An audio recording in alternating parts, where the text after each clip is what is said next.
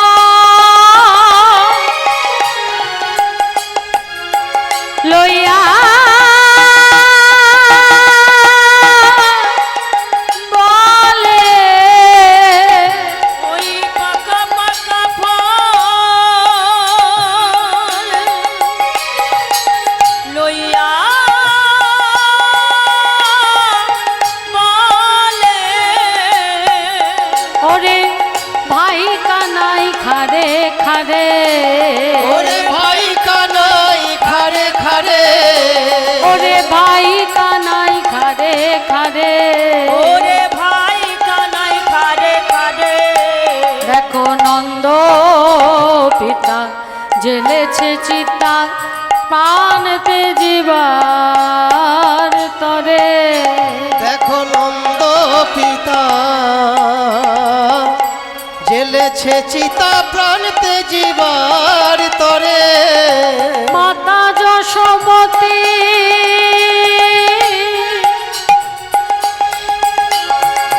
করে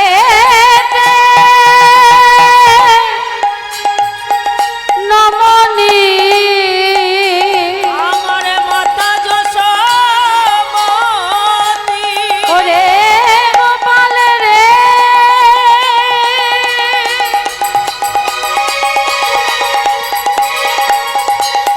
ওরে আমার গোপাল,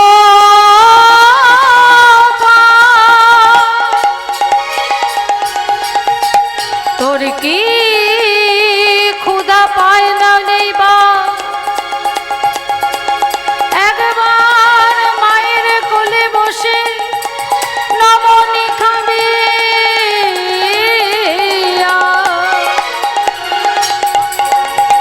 মাতা যশোমতী করেতে নমনি ফিরিছে দারে দারে, ফিরছে দারে দারে, মাতা ফিরিছে দারে দারে, মাতা ফিরছে দারে দারে, মাতা ফিরিছে দারে দারে। ফিরছে দারে দারে। যখনই দেখছে সখারা কৃষ্ণের মূর্তি অঙ্কন করে ফল হাতে নিয়ে কাঁদছে, দেবর্ষি এসে বললেন, ওরে শ্রীরাম ওরে সুদাম আর কাঁদতে হবে না, তোর ভাই কানাই প্রভাসের তীরে যজ্ঞ করছে, বৃন্দাবনের পাকা পাকা ফল নিয়ে যেতে বলেছে। পত্র পড়ে বলছে আর কাঁদলে হবে না, বৃন্দাবনের পাকা পাকা ফল নিয়ে যেতে হবে। এখন তো কংস নেই, তাই বিষ ফল না মিষ্টি ফল সেটা দেখতে হবে না, কিন্তু হ্যাঁ টক না মিষ্টি এটা দেখতে হবে। যদি টক ফল হয় তাহলে আমাদের কানাই সেবা করতে পারবে না। অনেক কাজ, চল চল চল, কানাইয়ের জন্য মিষ্টি ফল পেড়ে নিয়ে যাব। নন্দ রাজার কাছে গিয়ে বলছে, নন্দ রাজা নিজের চিতা আর নিজেকে সাজিয়ে রাখতে হবে না, তোমার গোপাল প্রভাসের তীরে যজ্ঞ করছে, পত্র পাঠিয়েছে, বলেছে তোমাকে গিয়ে সেই যজ্ঞের আয়োজন সম্পূর্ণ করতে। মায়ের কাছে যখন এসে দাঁড়িয়েছে, নারদের নূপুর বেজেছে, মা ভেবেছে গোপাল এসছে। গোপাল এলি না মা, আমি দেবর্ষি নারদ। ও আচ্ছা দেবর্ষি, আমার গোপাল কোথায় আছে গো, কেমন আছে? সে আমার কথা ভাবে, সে আমার কথা বলে, কবে আসবে, কবে আসবে গোপাল আমার কাছে? কিছু বলেছে তোমার? দেবর্ষি বললেন, ওমা তোমার গোপাল প্রভাসের তীরে যজ্ঞ করছে মা, ক্ষীর ননি ছানা মাখন নিয়ে যেতে বলেছে। এই দেখো দেখো তোমার গোপাল তোমার জন্য পত্র পাঠিয়েছে। মাই আমার পত্রটি হাতে নিলে নিয়ে বলছে, দেবর্ষি যবে থেকে আমার গোপাল গেছে, গোপাল গেছে, তবে থেকে আমার নয়নের জ্যোতিও চলে গেছে। আমাদের নয়নের জ্যোতি চলে গেছে। তাই গোপাল কি লিখেছে তুমি একটু পড়ে দাও দেবর্ষি। দেবর্ষি বলছে, মা গো তুমি তো জানো না মা, তোমার গোপাল বৈকুণ্ঠাদি নারায়ণ বটে, নারায়ণ বটে। তার হাতে লেখা পত্রখানি তুমি নয়নে পরশ করো, আবার আগের মতো দৃষ্টি শক্তি ফিরে পাবে, দৃষ্টি শক্তি ফিরে পাবে। মা আমার যখনই পত্রখানি নয়নে পরশ করলো, মা আবার আগের মতো দৃষ্টি শক্তি ফিরে পেল। দৃষ্টি শক্তি ফিরে পেল। এই তো গোপাল লিখেছে, আমি শতেক বরষ নমনি খাই নাই, তাই তাই আসার সময় মা আমার জন্য নমনি নিয়ে এসো। ওরে দাস দাসী তোরা কে কোথায় আছিস, সময় নেই, আয় আয় গোপালের জন্য ক্ষীরননি ছানা মাখন বানাতে হবে। এরপর গেছে রাধারানীর কাছে মা। আজ আর রাধারানীর কথা বলার ক্ষমতা নেই।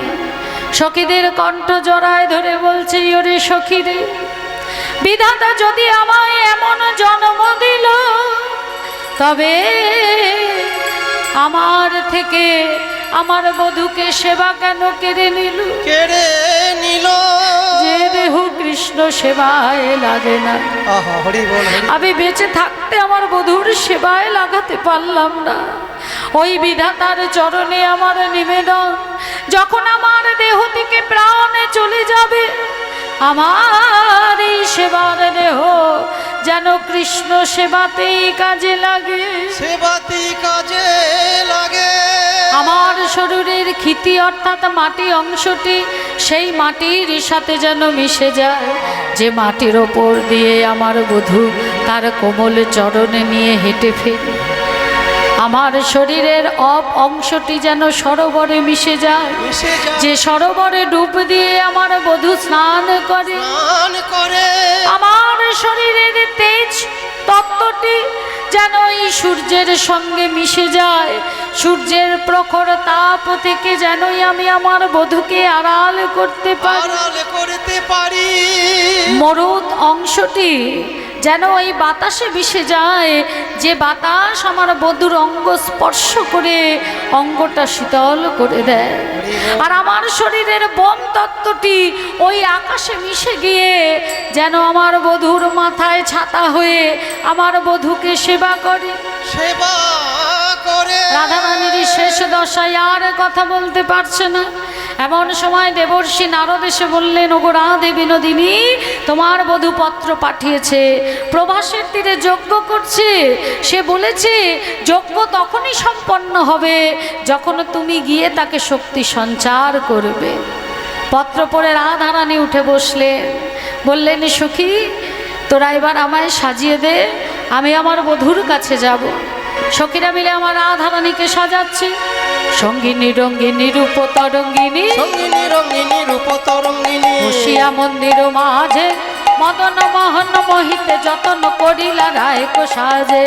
মদন মোহন মোহিতে যতন করিলা রায়ক সাজে। বড় যতন করে সাজাইছে, যতন করে সাজাইছে আমার প্রেমময়ী রায়ধনীকে যতেক সঙ্গিনী মিলে। রায়ধনীকে যতেক সঙ্গিনী মেলে, প্রেমময়ী রায়ধনীকে যতেক সঙ্গিনী মেলে, যতন করে সাজাইছে। সখীরা রাধারানীকে সাজাচ্ছে মা, সহ্য হলো না একজনার, নাম তার কুটিলা।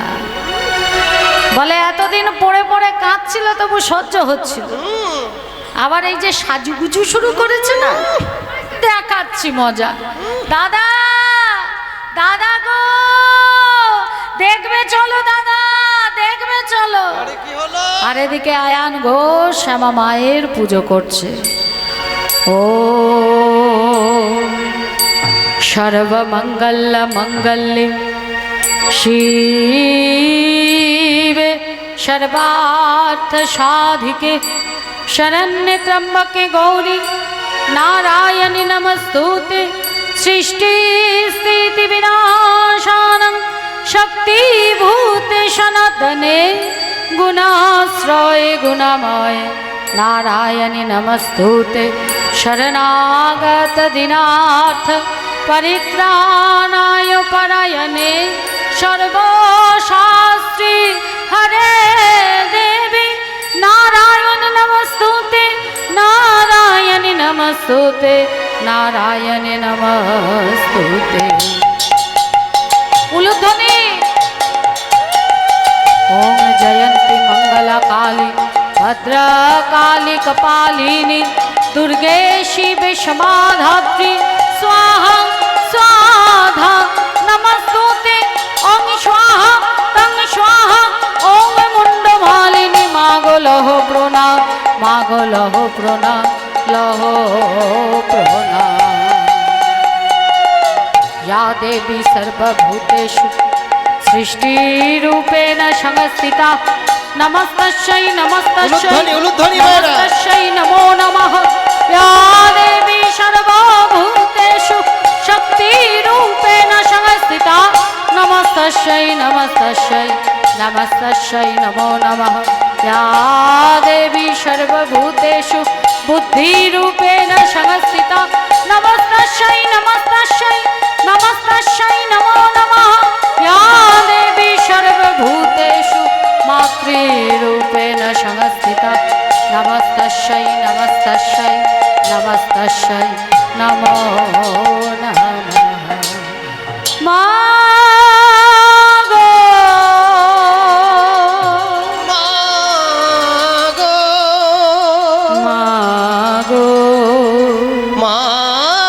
মাগো যেই না কুটিলা এসে ডাকছে আহ শান্তিটা একটু পুজোও করতে দিবি না পুজো যবে থেকে ওই মেয়ে এসছে শান্তি দিয়েছে দেখবে চলো সাজুগুজু করছে কেলে ছোড়া প্রবাসের তীরে যজ্ঞ করছে উনি ওনার রূপের ডালি নিয়ে চলেছে আজ এর একটা বিহিত চাই দাদা আয়ান ঘোষ বললেন তোর কথা যদি সত্য হয় এই আমি তুলে নিলাম মায়ের হাতে রশি আজ আমি রাধারানীকে ত্রিখণ্ডিত করব এই বলে গর্জিয়ায় আয়ান ধাইয়া চলিল ভজিয়া আয়ান ভাইয়া চলিল ভজিয়া আয়ান ভাইয়া চলিল ভজিয়া আয়ান ভাইয়া চলিল দেখিলা গয়দা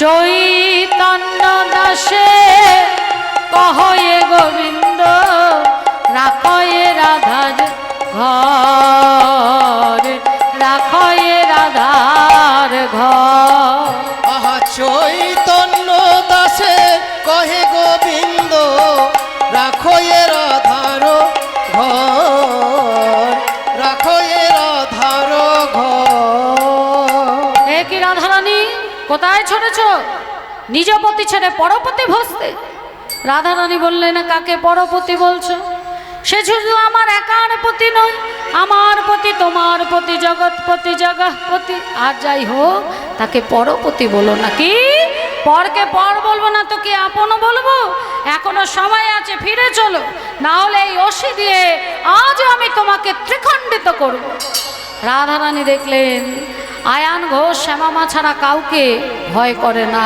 তাই শ্যামা মায়ের মা যোগমায়াকে আশ্রয় করে শ্যামা মায়ের মূর্তি ধারণ করলেন আর আয়ান ঘোষকে বলছে কি চেনো না তুমি মোরে চেনো না তুমি মোরে চেনো না তুমি মনে গিয়েছিলাম আমি তোমার ঘরে গিয়েছিলাম আমি তোমার ঘরে গিয়েছিলাম আমি তোমার ঘরে আমি তোমার ঘরে এত বলি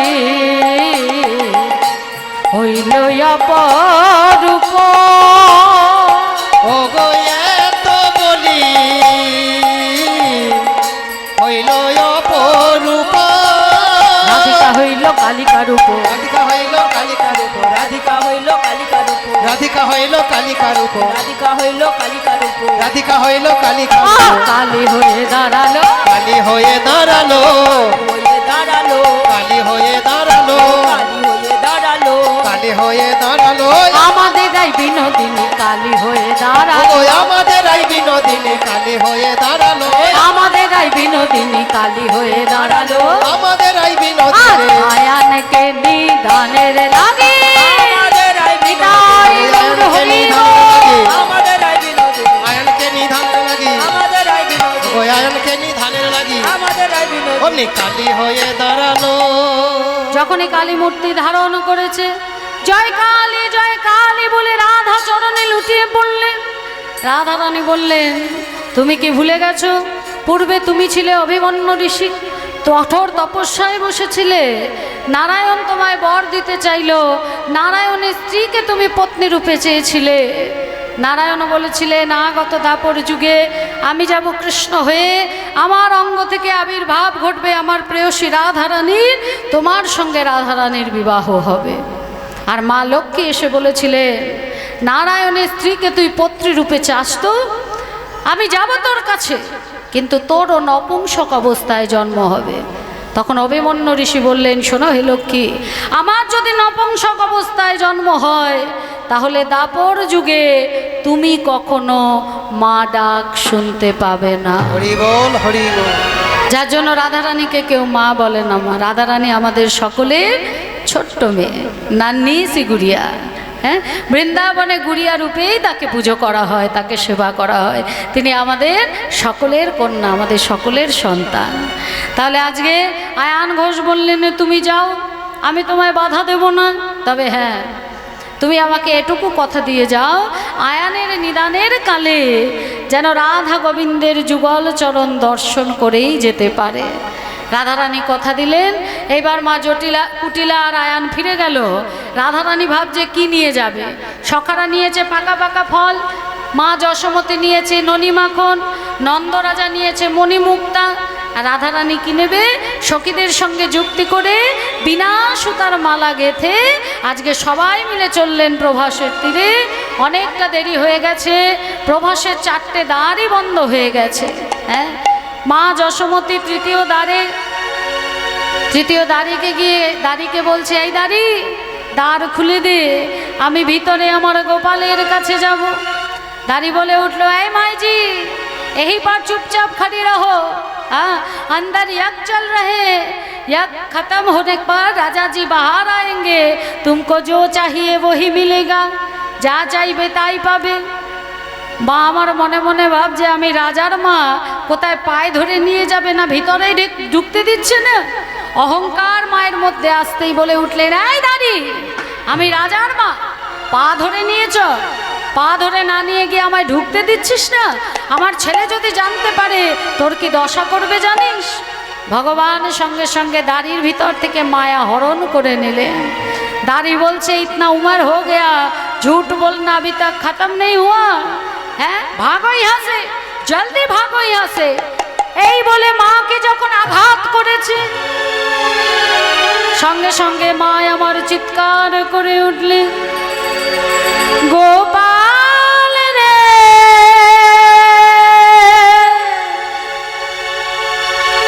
ওরে ও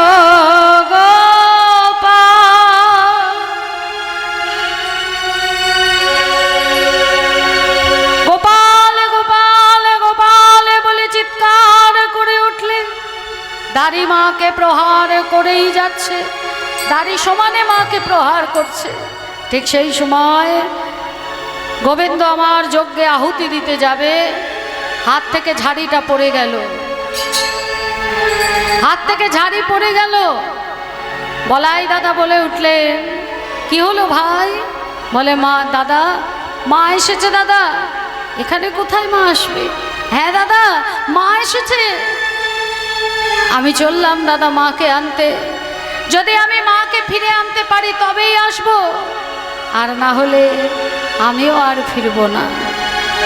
মা আমার কেঁদে কেঁদে গোপাল গোপাল বলে ডাকছে, সারা দে গোপাল সারা দে, সারা দে গোপাল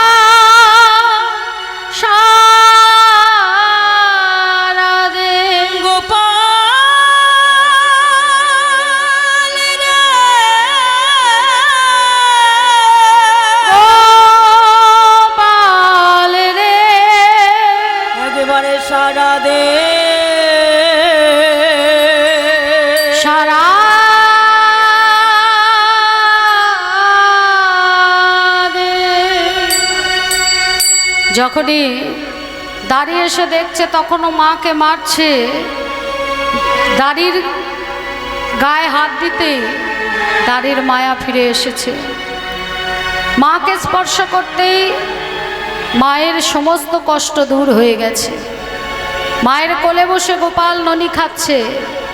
খবর গেল অন্দর মহলে, ছুটে এলেন রাজমাতা দেবকী। চিৎকার করে বলে উঠলে, ভিখারির কুলি কেন আছো গো বসিয়া, হেন কালে দুই মায়ে দ্বন্দ্ব যে বাঁধিলা। গন্ধ যে বাঁধিলা। দেবকী বলছে কৃষ্ণ আমার ছেলে, যশোদা বলছে গোপাল আমার ছেলে। মা যোগমায়া বুড়িমার বেশ ধরে এসে বললেন, আমি প্রমাণ করে দিচ্ছি গোপাল কার ছেলে। 100টা বসন টাঙানো থাকবে, শেষ প্রান্তে থাকবে গোপাল আর প্রথম প্রান্তে মা। যে মায়ের স্তনধারা শতবস্ত্র ভেদ করে গোপালের চাঁদ বদনে গিয়ে পড়বে, সেই হবে গোপালের আসল মা। দুই মায়ের মধ্যে পরীক্ষা। দেবকী গর্বে অহংকারে বুক ফুলিয়ে বলছে, আমি তো গোপালের মা। কি গো, আমি মা না? গর্বে ধরেছি তো, আমি তো জন্ম দিয়েছি, আমি মা, তাই আগে আমি আগে পরীক্ষা দেব। এই বলে মা আমার এসে যখনই দাঁড়াইল, মায়ের স্তনধারা শতবস্ত্র তো দূর মা, প্রথম বসন ভেদে না করিল। তাহলে দেবকী হলো না। এবার বুড়িমা বলছে, যশোদা তুমি দাঁড়াও। মা যশোমতী বলছে, আমি এখানে প্রতিযোগিতায় সফল হতে আসিনি, শতবর্ষ আমি গোপালের ডাক শুনিনি, তাই মা ডাক শুনতে এসেছি। বুড়িমা বললেন, যখন তোমাকে দাঁড়াতেই হবে, কারণ এখানে যখন গোপালের মায়ের পরীক্ষা, তখন তোমাকে দাঁড়াতে হবে। তাই মা এসে দাঁড়িয়ে বলছে, গোপাল রে, আমি আমার স্তনধারাতে হাত দেব না। তাই মা আমার বাহু দুটি উত্তোলন করে গোপাল গোপাল বলে, মায়ের স্তনধারা শতবস্ত্র ভেদ করে গোপালের চাঁদ বদনে পড়ে, গোপালের চাঁদ বদনে পড়ে। যশোমতী মাইয়া কি, যশোমতী মাইয়া কি, যশোমতী মাইয়া কি। দেবকী মা দূরে দাঁড়িয়ে কাঁদছে। হ্যাঁ, তা গোপাল যখন তার কাছে গেল, দেবকী বললেন, বাবা আমি জন্ম দিয়েও তোর মা হলাম না কেন? বললেন, মা পূর্বজন্মে তুমি ছিলে কৈকেয়ী মাতা। রাম 14 বৎসরের জন্য বনে যাবে, কৌশল্যা মা এক বাটি দুধ এনে রামকে দিয়েছিল। রাম দুধ খেতে যাবে, মুখের সামনে থেকে দুধের বাটি ফেলে দিয়েছিলে। 14 বছর বনে দুধ পাবে না, তাই সেই দিন তুমি রামকে দুধ দাওনি মা। সেই দিন আমি প্রতিজ্ঞা করেছিলাম, পরবর্তী জন্ম আমি তোমার গর্ভে নেব, কিন্তু তোমার স্তনদুগ্ধ পান করব না। তাহলে যশোদার দুগ্ধ পান করলি কেন? বলছে, এই যশোমতী হলেন সত্যযুগে ধরা মা, যে তার বাম স্তন বাঁধা রেখে আমাকে সেবা দিয়েছিল। আর আমি মাকে কথা দিয়েছিলাম, দাপর যুগে মায়ের ওই কাটা স্তন হতেই আমি দুগ্ধ পান করব। এই বলে দুই মায়ের দ্বন্দ্ব মিটে গেল, বদন ভরে সবে মিলে একবার হরি হরি বলো।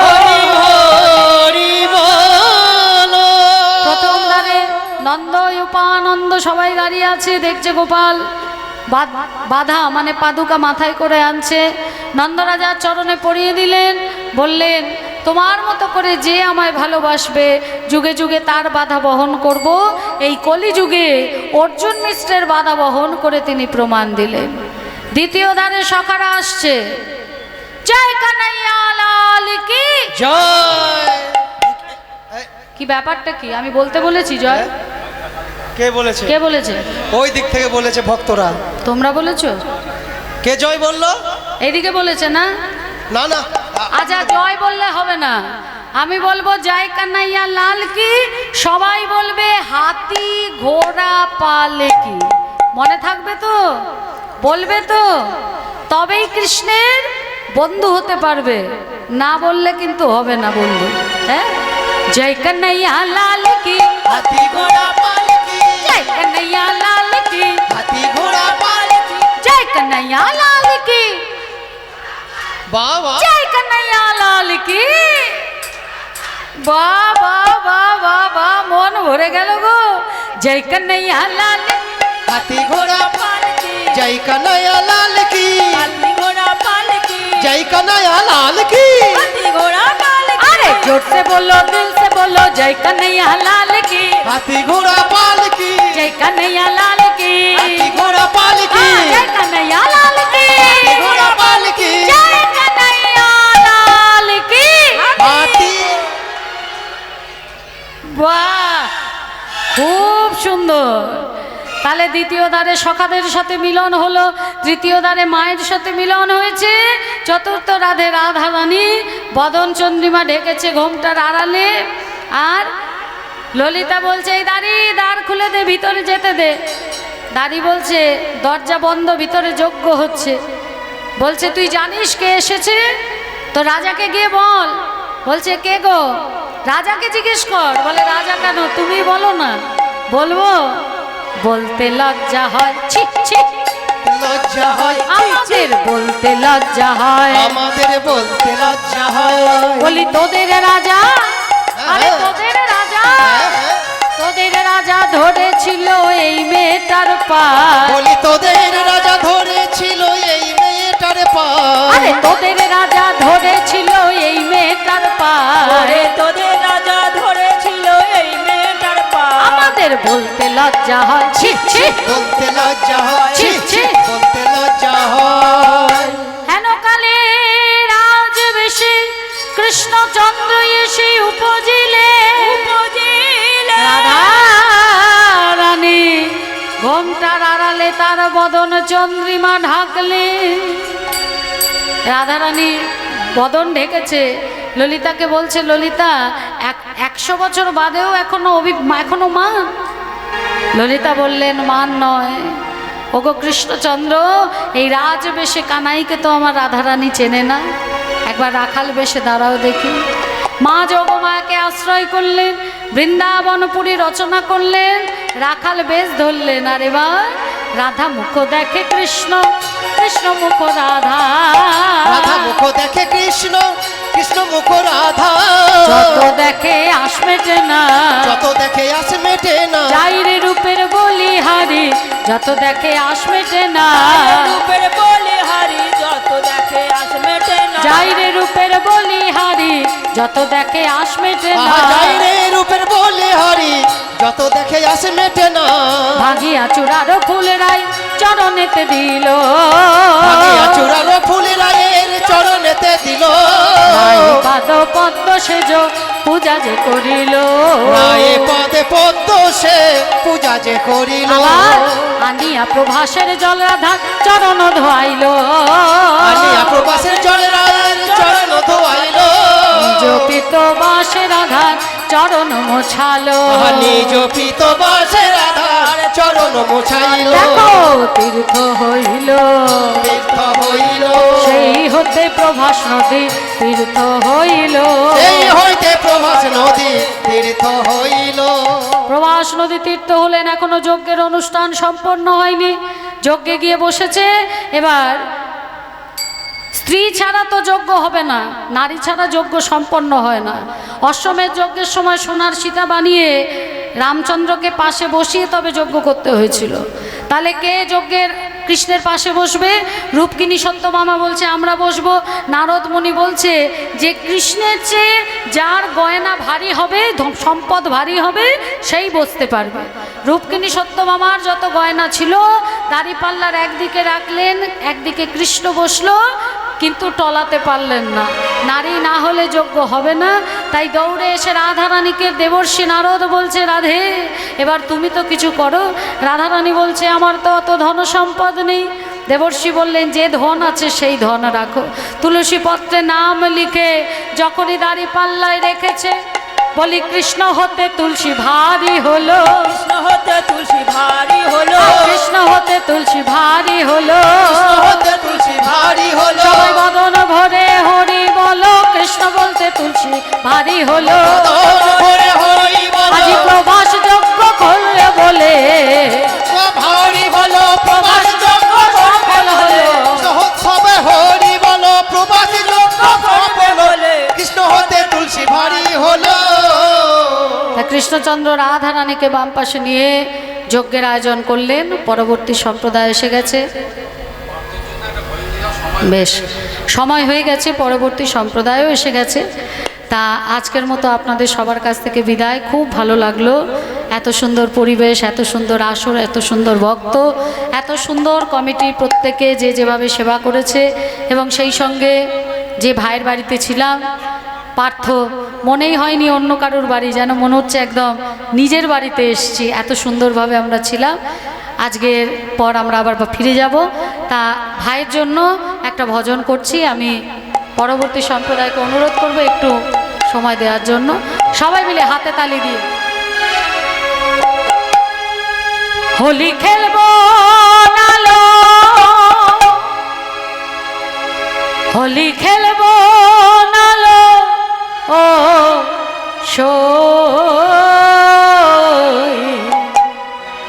আমার চিকন কালা এলো কই, হোলি খেলবো নালো, হোলি খেলবো নালো, হোলি খেলবো নালো সই, আমার চিকন কালা এলো কই, আমার চিকন কালা এলো কই, আমার চিকন কালা এলো না,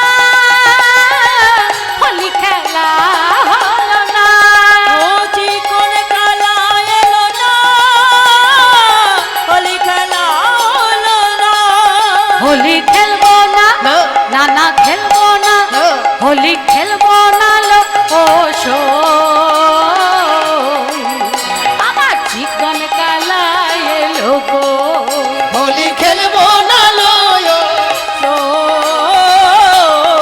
ওই চিকন কালা এলো কই, আমার চিকন কালা এলো কই, আজ হোলি খেলবো শ্যামে তোমারই সনে, হ্যাঁ হ্যাঁ তোমারই সনে, বেশ বেশ একলা পেয়েছি তোমার নির্বনে, আজ হোলি খেলবো শ্যামে তোমারই সনে, হ্যাঁ হ্যাঁ তোমারই সনে, একলা পেয়েছি এই নিধুবনে, হোলি আরে হোলি আরে হো হো হো, হোলি আরে হোলি আরে হো হো, এ হোলি আরে হোলি আরে হো, হোলি আরে হোলি আরে হো হো হো, আজ হোলি খেলবো শ্যাম তোমারই সনে, হ্যাঁ তোমারই সনে, একলা পেয়েছি তোমার নির্বনে, আজ হোলি খেলবো শ্যামে তোমারই সনে, আহা তোমারই সনে, একলা পেয়েছি এই নিধুবনে,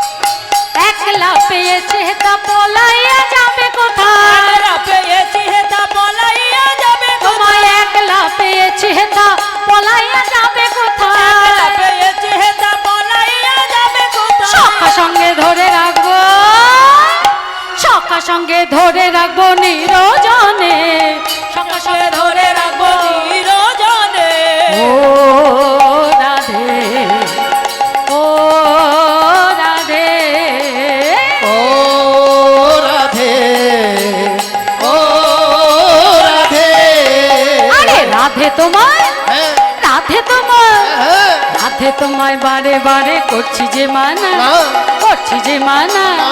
যমুনাতে জল নিতে একলা যেও না, ও রাধে, ও রাধে, ও রাধে,